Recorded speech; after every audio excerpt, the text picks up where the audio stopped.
Que Dios los bendiga a todos. Buenos días a todos. Es una bendición poder estar aquí transmitiendo desde la Iglesia Filadelfia. El día de hoy vamos a comenzar esta serie de conferencias con un tema titulado El poder de la reconciliación. Vamos a basarlo en un pasaje que está en la segunda carta que escribió el apóstol Pablo a los Corintios, capítulo 5, versículo 19. Segunda carta a los Corintios, capítulo 5, verso 19, dice así la palabra del Señor: que Dios estaba en Cristo reconciliando consigo al mundo, no tomándoles en cuenta a los hombres sus pecados, y nos encargó a nosotros la palabra de la reconciliación. Bien, este pasaje nos habla de el poder de la reconciliación. Vamos a analizarlo detenidamente. Es importante darnos cuenta que aquí el apóstol Pablo está hablando de un tema central de lo que es el evangelio. Y bien, vamos a ver las frases que están en este versículo. Este versículo comienza diciendo que Dios estaba en Cristo. En primer lugar, hermanos, hay un tema muy importante que se tiene que definir. Y hablo de la divinidad de Cristo. Hay algunas doctrinas, algunas sectas, algunas asociaciones religiosas que atacan la divinidad de Cristo. Y cualquier iglesia que tenga la Biblia como fundamento debe reconocer esta divinidad de Cristo por lo que está revelado en la misma palabra. Vamos a ver algunos textos, algunas citas que tienen que ver con este tema de la divinidad de Cristo. Tenemos que partir de allí. Dios estaba en Cristo. Les voy a pedir que vayamos al Evangelio de Juan, capítulo 1. El Evangelio de Juan 1 dice de la siguiente forma. Evangelio de Juan, capítulo 1, versículos 14 y 18. Juan 1, versículos 1, 14 y 18. Dicen así estos textos: en el principio era el Verbo, y el Verbo era con Dios, y el Verbo era Dios. El versículo 14 dice así: y aquel Verbo fue hecho carne, y habitó entre nosotros, y vimos su gloria, gloria como del unigénito del Padre, lleno de gracia y de verdad. El verso 18 dice así: a Dios nadie le vio jamás, el unigénito Hijo que está en el seno del Padre, Él le ha dado a conocer. Nosotros podemos encontrar en estos versículos la preexistencia del Verbo. El Verbo se encarnó. Él fue el que dio a conocer muchas de las cosas que antes estaban escondidas al entendimiento humano. A través de Cristo Dios nos dio una revelación más completa de lo que es su carácter, su mensaje, sus atribuciones, su manera de obrar en la tierra y con los hombres. A través de Cristo nosotros podemos ver la divinidad de Dios. Otros pasajes que nos hablan de esto están en el libro de Colosenses. Colosenses capítulo 1.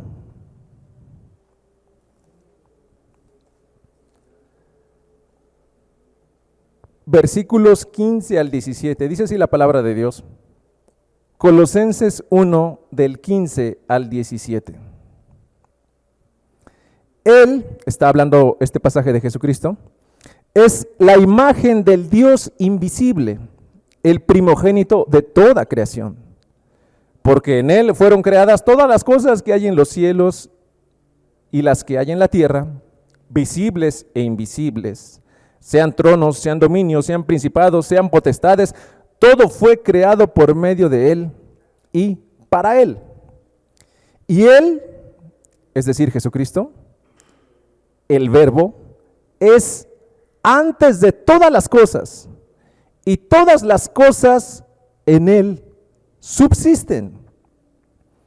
Lo que vemos aquí es que toda la creación guarda una unidad gracias al poder de Jesucristo. Como vimos en los pasajes anteriores, en el principio era el Verbo. Y esto nos recuerda un poco acerca de el libro del Génesis. El libro del Génesis comienza diciendo, en el principio creó Dios los cielos y la tierra. En ese principio, Cristo, el Verbo, ya estaba con Dios, porque Él es Dios. Esta es una doctrina fundamental que en otra ocasión tendremos oportunidad de explicar con mayor claridad, la doctrina de la Trinidad, Padre, Hijo, Espíritu Santo. Ese es el Dios revelado en la Biblia. Es un Dios que tiene tres personas diferentes, cada una tiene su lugar, su acción, su obrar, su manera de manifestarse al ser humano. Y qué mejor que a través de la Biblia ustedes y yo podamos conocer que en verdad este primer punto es una realidad. Dios estaba en Cristo. Vamos a ver otro pasaje porque es muy importante poner este fundamento para continuar. Filipenses 2, Filipenses capítulo 2, versículos del 5 al 11. Filipenses 2, del 5 al 11. Dice así la palabra del Señor. Haya pues en vosotros este sentir que hubo también en Cristo Jesús, el cual, siendo en forma de Dios, no estimó el ser igual a Dios como cosa a que aferrarse, sino que se despojó a sí mismo, tomando forma de siervo, hecho semejante a los hombres, y estando en la condición de hombre, se humilló a sí mismo, haciéndose obediente hasta la muerte y muerte de cruz. Por lo cual Dios también lo exaltó hasta lo sumo y le dio un nombre que es sobre todo nombre, para que en el nombre de Jesús se doble toda rodilla de los que están en los cielos y en la tierra y debajo de la tierra, y toda lengua confiese que Jesucristo es el Señor, para gloria de Dios Padre. Este pasaje nos habla también de lo importante que es reconocer la divinidad en Cristo. Y voy a leer un último pasaje para este primer punto. Hebreos capítulo 1. Hebreos 1, versículos del 1 al 3. Hebreos 1, versículos del 1 al 3.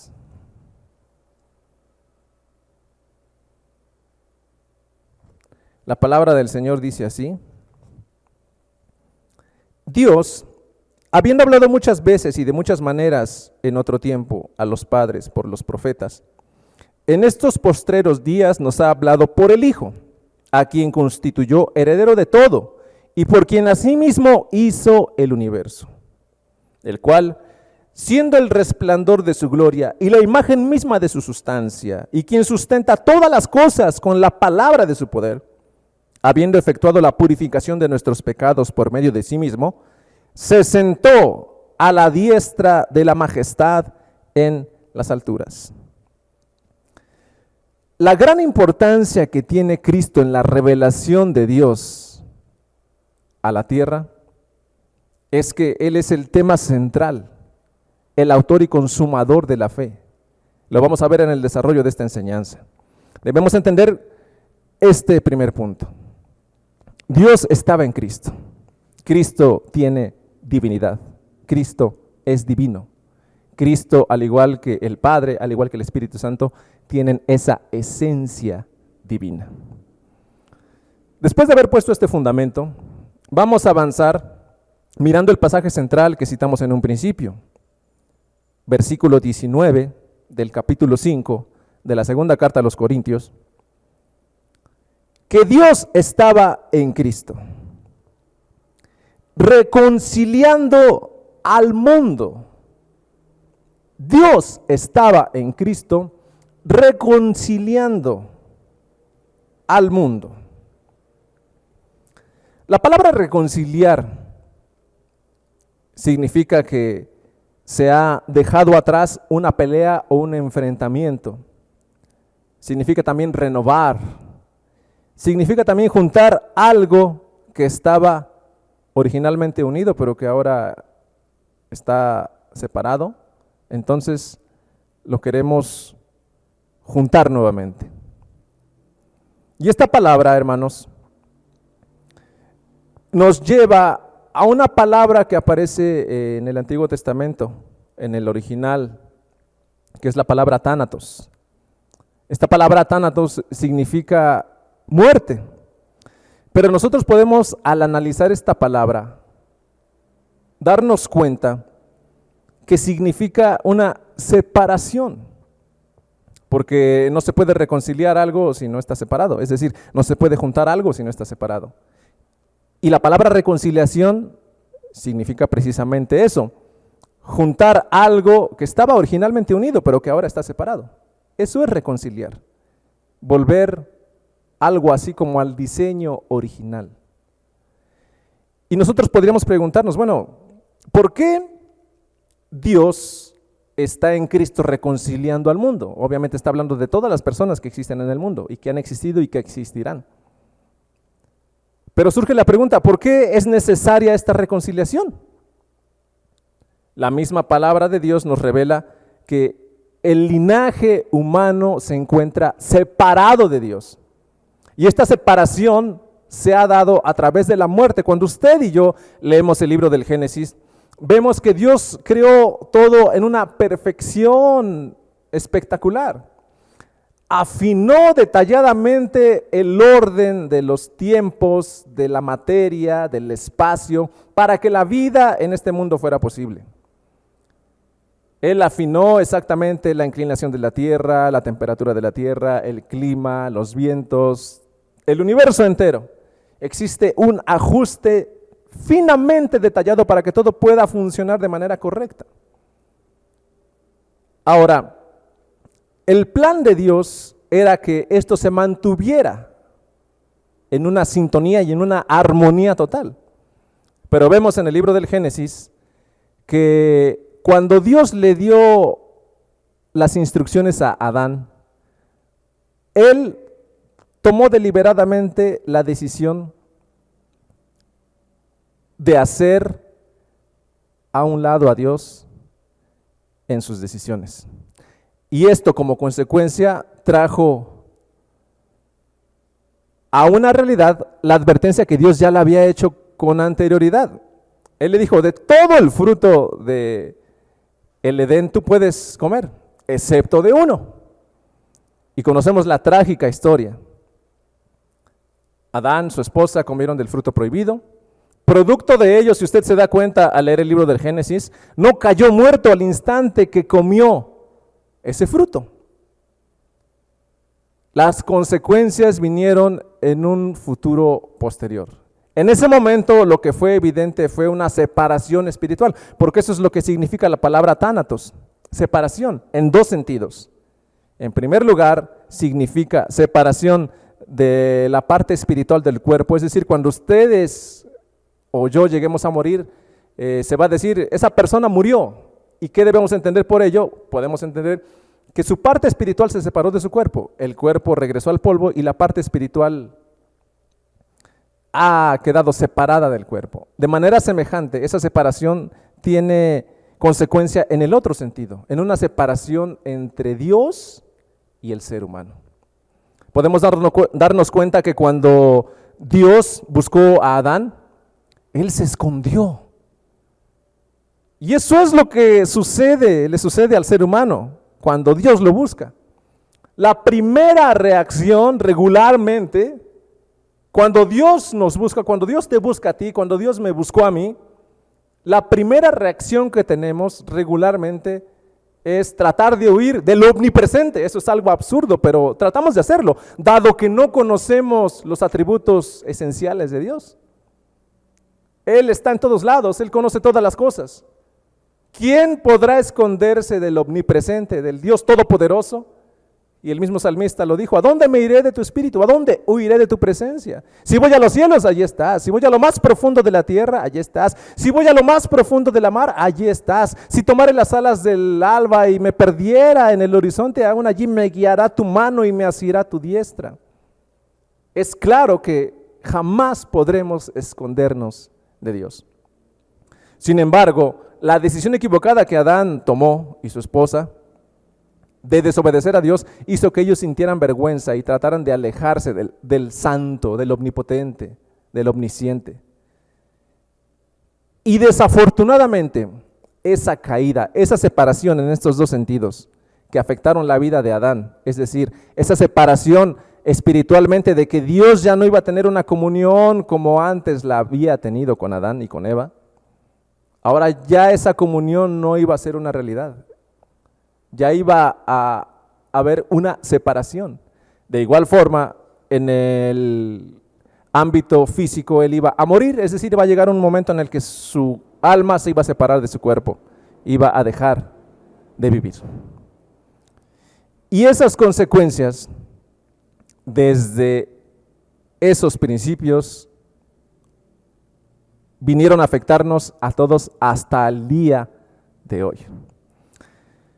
Hoy en día el ser humano se encuentra separado de Dios, es decir, se encuentra muerto espiritualmente hablando, y posteriormente morirá también físicamente.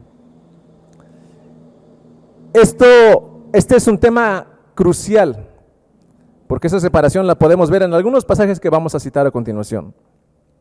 En el libro de Romanos capítulo 5, versículos 12, 17 y 21. Romanos capítulo 5, versículos 12, 17 y 21. La palabra de Dios dice así.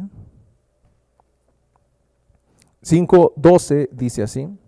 Por tanto, como el pecado entró en el mundo por un hombre, y por el pecado la muerte, como acabamos de explicar, así la muerte pasó a todos los hombres, por cuanto todos pecaron. Versículo 17. Pues si por la transgresión de uno solo reinó la muerte, mucho más reinará en vida por uno solo, Jesucristo, los que reciben la abundancia de la gracia y el don de la justicia. Y versículo 21, para que así como el pecado reinó para muerte, así también la gracia reine por la justicia para vida eterna mediante Jesucristo, Señor nuestro. Estos pasajes nos hablan de que a través del pecado, es decir, de la desobediencia de Adán, entró la muerte a toda la humanidad desde Adán hasta la fecha y seguirá por los siglos de los siglos hasta que se lleve a cabo la redención o el fin del mundo, o ustedes y yo muramos. Otro pasaje que nos habla de esta realidad está en el libro de los Salmos.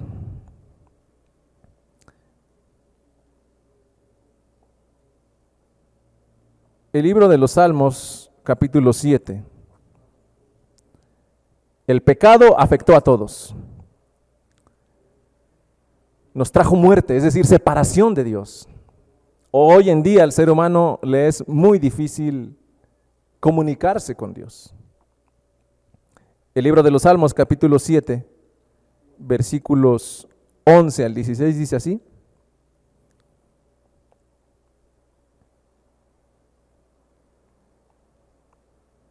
Dios es juez justo y Dios está airado contra el impío todos los días. Si no se arrepiente, Él afilará su espada. Armado tiene ya su arco y lo ha preparado. Asimismo ha preparado armas de muerte y ha labrado saetas ardientes. He aquí, el impío concibió maldad, se preñó de iniquidad y dio a luz engaño. Pozo ha cavado y lo ha ahondado, y en el hoyo que hizo caerá. Su iniquidad volverá sobre su cabeza y su agravio caerá sobre su propia coronilla. Este pasaje dice que Dios está airado contra el impío todos los días. Esto quiere decir que cuando una persona está alejada de Dios, obviamente todo lo que hace, todo lo que piensa, es pecado delante del Señor. Aunque esa persona piense que no es así. Si ustedes y yo tenemos el entendimiento pleno y la convicción de que la Biblia es la palabra revelada de Dios, es decir, el mensaje que Dios quiso darnos, un mensaje entendible en nuestro idioma para que ustedes y yo podamos saber las respuestas a esas grandes interrogantes que en ocasiones nos surgen. Tarde o temprano el ser humano se pregunta cosas sumamente esenciales de la existencia. Por ejemplo, ¿de dónde vengo? ¿Qué hago aquí? ¿En dónde estoy? ¿Cuál es mi propósito en esta vida? ¿Hacia dónde me dirijo? Estas preguntas las ha tratado de responder la psicología, la sociología, la filosofía, la meditación, etcétera, etcétera, incluyendo las religiones. Pero podemos darnos cuenta que solamente hay una verdad. Y estas respuestas que ustedes y yo tarde o temprano vamos a buscar, solamente las vamos a hallar en la palabra de Dios. Él es el único que da respuestas satisfactorias a estas interrogantes. Y Él ha revelado en su palabra, como acabamos de leer en el libro de Romanos y en otros muchos pasajes, que el ser humano se encuentra en una situación trágica, triste, está separado de Dios. Un último pasaje que quiero citar está en el libro del profeta Ezequiel. Ezequiel 18:20.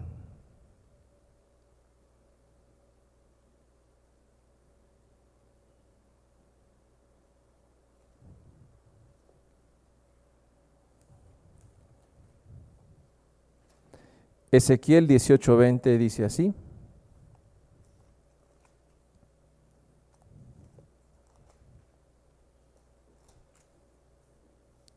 el alma que pecare, esa morirá. El Hijo no llevará el pecado del Padre, ni el Padre llevará el pecado del Hijo. La justicia del justo será sobre él, y la impiedad del impío será sobre él. Todos estos pasajes nos hablan de una realidad muy triste, por cierto. El ser humano está separado de Dios, está muerto espiritualmente. Esa es una realidad que nosotros como creyentes vivimos antes de tener la gracia de la redención. Vivíamos separados de Dios, no nos importaba en lo absoluto lo que Dios tenía que decirnos o enseñarnos. Estábamos perdidos, extraviados, sin rumbo, producto de esa falta de dirección y de esa falta de vida a nuestro espíritu. Nos entristecíamos, nos desesperábamos. Algunos de nosotros quizá pensamos en una depresión profunda, en dejar de existir o en no encontrarle sentido a la vida, etcétera, etcétera. Y esa es la situación en la que se encuentra la humanidad. Todos aquellos que no están con Cristo viven vidas sumamente difíciles. Todos estos pasajes nos hablan de una realidad evidente. Ahora, el pasaje central que estamos viendo nos habla de que Cristo, Dios por medio de Cristo, estaba reconciliando al mundo. Ahora, esa reconciliación solamente pudo venir de un personaje sublime, santo, perfecto, a través de una palabra que nosotros vamos a encontrar en el Nuevo Testamento, y es la palabra metanoia en el original griego. La palabra metanoia significa un cambio de mente, una transformación, un cambio de mentalidad. Es decir, yo me encontraba caminando hacia esta dirección y a través de un cambio de mente me di cuenta que mi vida iba rumbo a la destrucción. Así que di un giro de 180 grados y ahora voy en la dirección opuesta. Es decir, yo como joven me encuentro viviendo en los vicios, en el alcohol, en la promiscuidad sexual, etcétera, etcétera. Pero tarde o temprano, cuando viene el entendimiento a través del Espíritu Santo de Dios en mí, me doy cuenta que ese no es el camino. Así que lo dejo de hacer eso que yo hacía. Hay una transformación de mente y por lo cual hay una transformación en la conducta y ahora busco a Dios, sigo a Dios, giro hacia Dios. El pasaje central que estamos citando dice así: no tomándoles en cuenta a los hombres sus pecados. En el pasaje que estamos analizando de segunda carta a los Corintios capítulo 5 versículo 19. No tomándoles en cuenta a los hombres sus pecados. Y aquí me voy a detener un poco. Porque imaginémonos que ustedes y yo somos víctimas de un robo, por ejemplo. Y producto de ese delito, la policía atrapa al ladrón y se inicia un juicio. Imaginémonos que en el juicio está el agraviado, o sea, ustedes o yo. Está el agresor, que en este caso es el ladrón, y está el juez. Imaginémonos que el juez se le ocurre decir lo siguiente: yo soy tan bueno que yo perdono a este ladrón y lo dejo libre. ¿Cuál sería la reacción que ustedes y yo tendríamos? Nosotros diríamos claramente a voz en cuello: ¡qué injusticia! ¿Por qué? Porque ustedes y yo fuimos víctimas de un robo y el que cometió el delito no recibió su castigo ni reparó el daño que causó. Por cierto, hoy en día en muchos sistemas judiciales existe esa deficiencia de que se cometen delitos, pero no existe esa opción o esa exigencia por parte de la autoridad judicial para exigirle al delincuente que repare el daño que causó, aunque a veces es irreparable, debemos reconocerlo, como por ejemplo en el caso de una muerte, etcétera. Pero a veces el sistema terrenal tiene esa situación latente en la vida cotidiana. Pero imaginémonos que este juez dice: como yo soy bueno, yo dejo en libertad a este delincuente. Nosotros diríamos: qué injusticia. Pero sin embargo, si en este sistema judicial, del cual estamos poniendo un ejemplo, hubiera la posibilidad de que otra persona sufriera el castigo que ese delincuente merecería, y ese castigo fuera aceptado, esa sustitución, al preguntarle al delincuente y decirle: ¿quieres ser castigado tú o quieres que se castigue a esta persona que se está ofreciendo por ti? Obviamente cualquier persona en su sano juicio diría: no, pues yo quiero salvar mi pellejo, quiero salir librado, y ya que esta persona se está ofreciendo para que reciba el castigo en mi lugar, lo acepto. Y es más, le agradezco, porque ya me libró de las consecuencias de estos delitos que yo cometí. Si existiera esa posibilidad, entonces podríamos tomar en cuenta que se hizo justicia y que el delito fue castigado, y obviamente ese castigo incluiría la reparación del daño o devolver la cosa robada, ¿no? En un sistema justo, obviamente. De manera similar, hermanos, allá en los cielos se llevó a cabo un acuerdo similar al ejemplo que yo estoy poniendo. Dios, teniendo el entendimiento de que el ser humano se iba a corromper a tal grado de que iba a ser imposible cambiar por nuestros propios méritos, Él proveyó un medio a través del cual ustedes y yo pudiéramos alcanzar la redención. Y este medio es Jesucristo. Ustedes y yo éramos como aquel delincuente que había robado, y no solo había robado, había mentido, había transgredido la ley de Dios, éramos desobedientes a los padres, éramos personas que guardábamos mucho rencor y aunque aparentemente por fuera éramos unas personas muy morales, muy amables, muy atentas, por dentro nuestro corazón estaba corrompido, teníamos un corazón de piedra, éramos insensibles a la voz de Dios.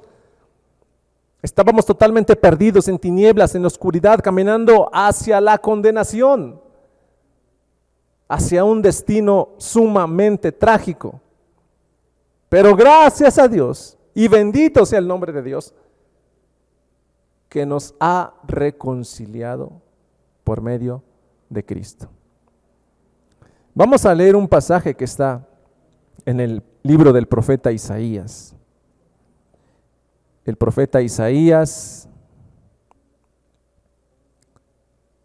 escribió algo acerca de este personaje central de la Escritura, Cristo, el Verbo encarnado.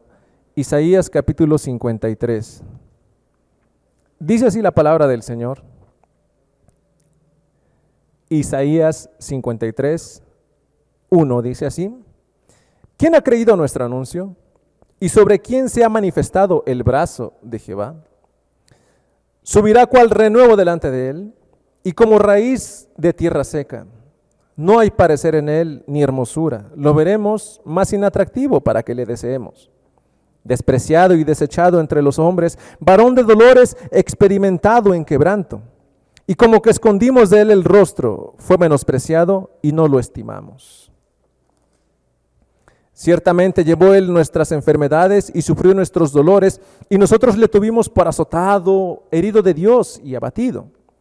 Mas él, herido fue por nuestras rebeliones, molido por nuestros pecados. El castigo de nuestra paz pues sobre él, y por su llaga fuimos nosotros curados. Todos nosotros nos descarriamos como ovejas, cada cual se apartó por su camino, mas Jehová cargó en él el pecado de todos nosotros. Angustiado él y afligido, no abrió su boca. Como cordero fue llevado al matadero y como oveja delante de sus trasquiladores. Enmudeció y no abrió su boca. Por cárcel y por juicio fue quitado, y su generación, ¿quién la contará?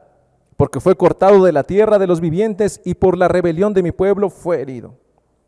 Y se dispuso con los impíos su sepultura, mas con los ricos fue en su muerte. Aunque nunca hizo maldad, ni hubo engaño en su boca. Con todo eso, Jehová quiso quebrantarlo, sujetándole a padecimiento. Cuando haya puesto su vida en expiación por el pecado, verá linaje y vivirá por largos días. Y la voluntad de Jehová será en su mano prosperada. Verá el fruto de la aflicción de su alma y quedará satisfecho. Por su conocimiento justificará mi siervo justo a muchos y llevará las iniquidades de ellos. Por tanto, yo le daré parte con los grandes, y con los fuertes repartirá despojos, por cuanto derramó su vida hasta la muerte, y fue contado con los pecadores, habiendo él llevado el pecado de muchos y orado por los transgresores. Él oró por los transgresores. Él, cuando estaba en su ministerio terrenal, dijo: no pido solo por ellos, sino por aquellos que creerán en mí por la palabra de ellos. O sea, está hablando Jesucristo de sus discípulos, y su oración nos alcanzó a ustedes y a mí. Ahora, hermanos, todos nosotros tenemos esa gracia de haber sido redimidos, de haber sido alcanzados. Pero quiero dirigirme ahora, y quiero hacer un paréntesis para dirigirme a ti que no eres cristiano, a ti que has buscado en diferentes religiones las respuestas a esas preguntas o esas interrogantes. Quiero dirigirme un momento a ti que andas extraviado, perdido, deprimido, triste, sin rumbo. Quiero que analices algunos de los pasajes que hemos citado. Y yo me atrevo a decirte que aunque tú no creas en Dios, es válido decirle: si de veras existes, ayúdame. Si de veras eres como aquellos dicen que eres, ayúdame. Dios es un Dios bueno. Dios es un Dios justo. Dios es un Dios compasivo. Él tiene mucha misericordia de aquellos que andan extraviados.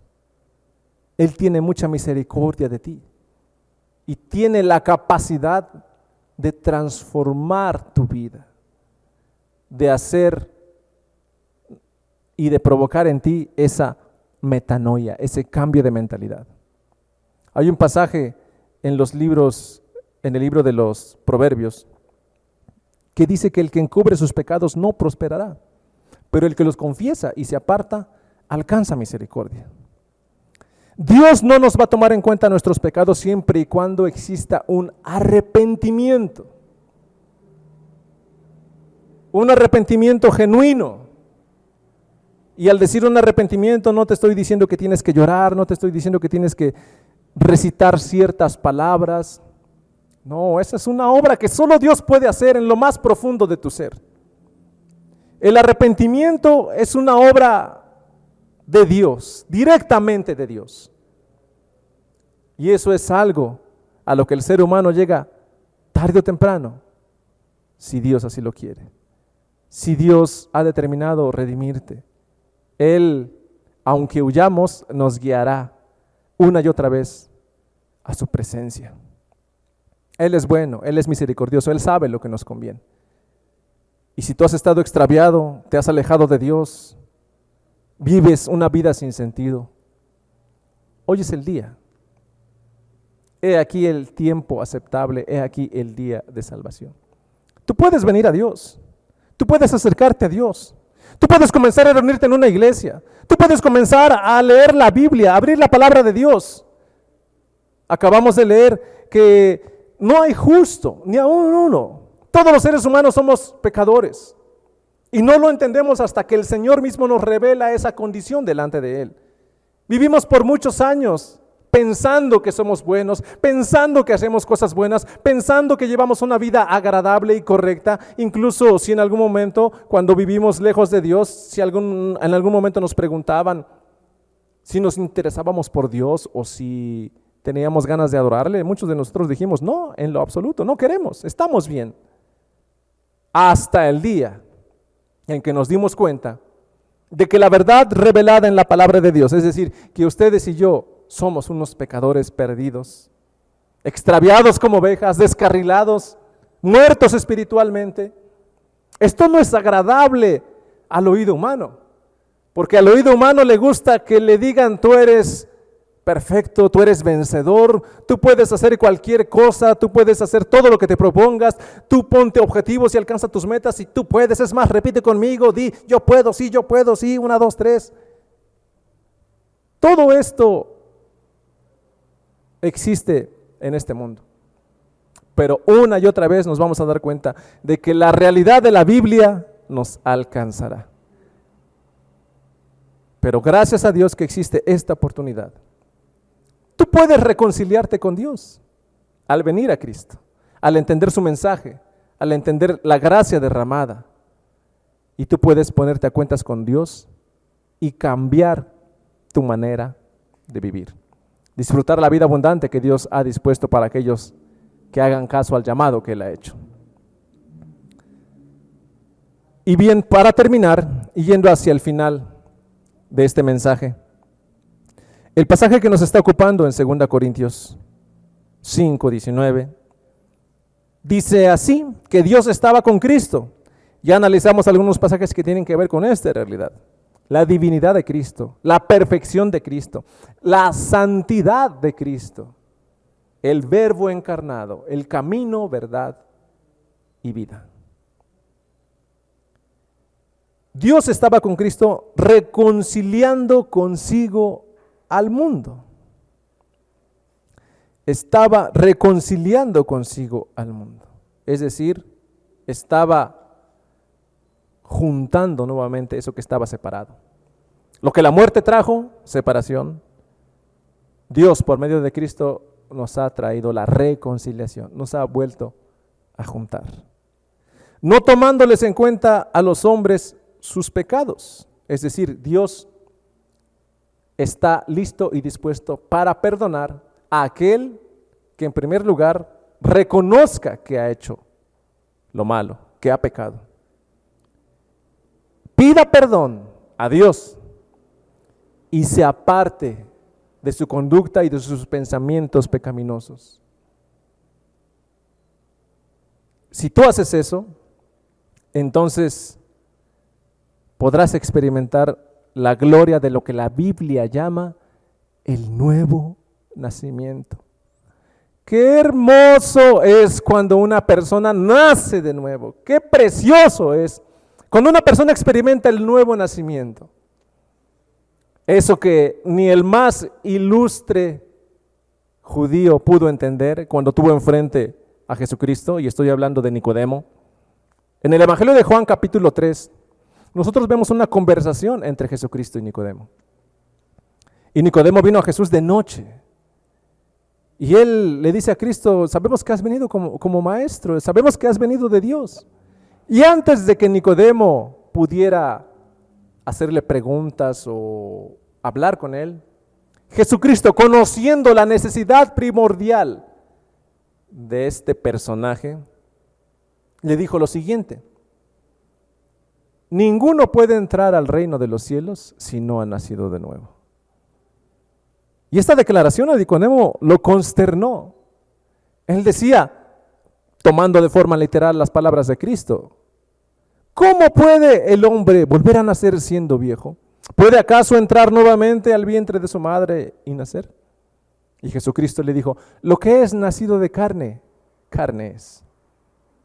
Pero lo que es nacido del Espíritu, Espíritu es. No te maravilles de que te dije estas cosas. Y así Nicodemo estaba sumamente confundido, pero esta es la enseñanza central que Dios tiene para darnos a nosotros.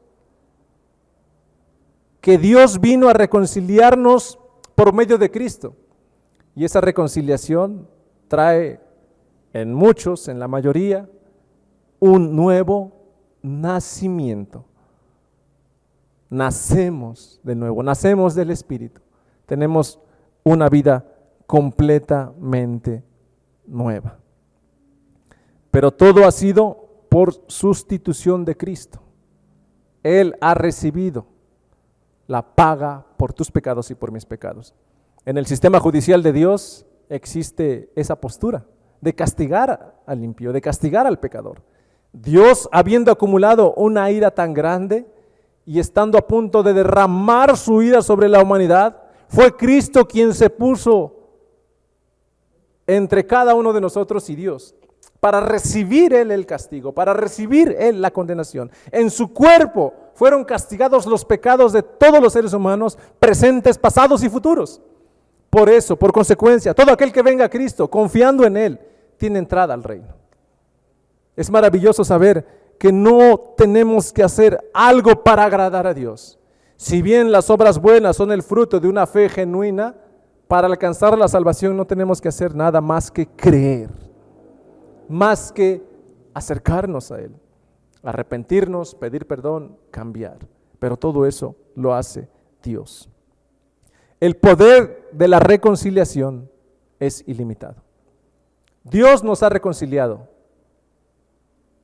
por Cristo a ti y a mí. Pero termina diciendo el pasaje que estamos estudiando. No tomándoles en cuenta a los hombres sus pecados, y nos encargó a nosotros la palabra de la reconciliación. Está hablando de la iglesia, está hablando de los redimidos, está hablando de aquellos que han nacido de nuevo, que entienden las palabras de su buen pastor. Tenemos ese gran encargo de dar a conocer la palabra de la reconciliación, es decir, el mensaje del Evangelio. Ustedes y yo, hermanos, todos los que nos están viendo en este momento, tenemos esa gran encomienda de llevar a cabo la predicación del Evangelio por todos los medios posibles, incluyendo este.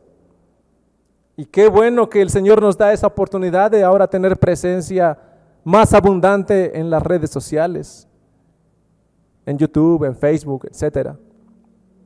Porque estos medios estaban acaparando y todo era malo. La mayoría de las cosas que nosotros podíamos ver disponibles en estas plataformas eran malas. Pero gracias a Dios que Él nos está llamando ahora a su iglesia a hacer luz en medio de estas tinieblas. Y también tenemos algo que decir. Tenemos que llevar esta palabra de la reconciliación hasta donde nos sea posible, hasta el día que muramos, durante todos nuestros días de vida. Y el último pasaje que citaremos hoy está en la primera carta de Pedro, capítulo 2. Primera carta de Pedro, capítulo 2, versículo 9 y 10. Primera de Pedro, capítulo 2, versículos 9 y 10. La palabra de Dios dice así: mas vosotros, está hablando de la iglesia, de los redimidos, sois linaje escogido, real sacerdocio, nación santa, pueblo adquirido. Fíjense cuántas distinciones nos da el Señor.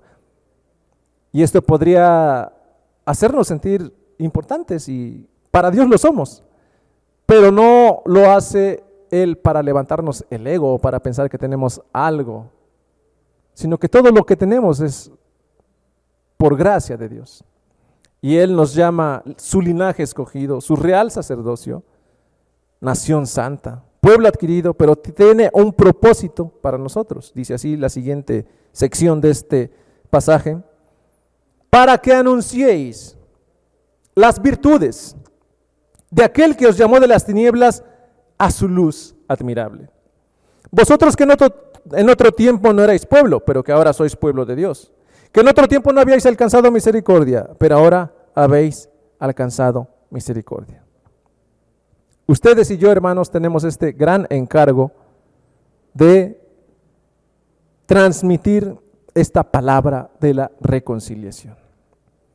Y así cito nuevamente el pasaje central que nos ocupó en este estudio: que Dios estaba con Cristo, reconciliando consigo al mundo, no tomándole en cuenta a los hombres sus pecados, y nos encargó a nosotros la palabra de la reconciliación.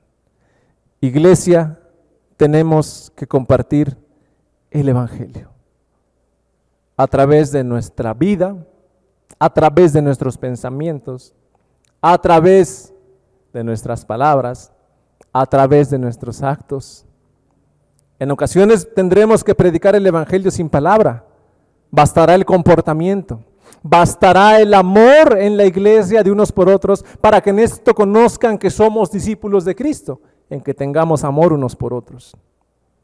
En el hogar, de la manera que el esposo ama a la esposa, demostrará cuánto ama la palabra de la reconciliación y cuánto la pone en práctica.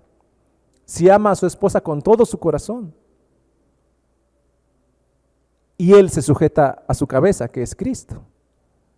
Y de igual forma hacia los hijos, de igual forma en la iglesia, este mundo necesita esta palabra de la reconciliación. Y esta palabra de la reconciliación llegará a todos los lugares que Dios nos permita, incluyendo estos medios. Que Dios te bendiga, que Dios te ayude, que Dios te use, que Dios te dé el poder para hablar confiadamente esta palabra de la reconciliación en todo momento y en todo lugar en donde tú tengas oportunidad. Que Dios te guarde, que Dios te ayude y sigamos adelante. No te pierdas las siguientes conferencias. Un saludo desde Teciutlán de la Iglesia Filadelfia. Dios los bendiga.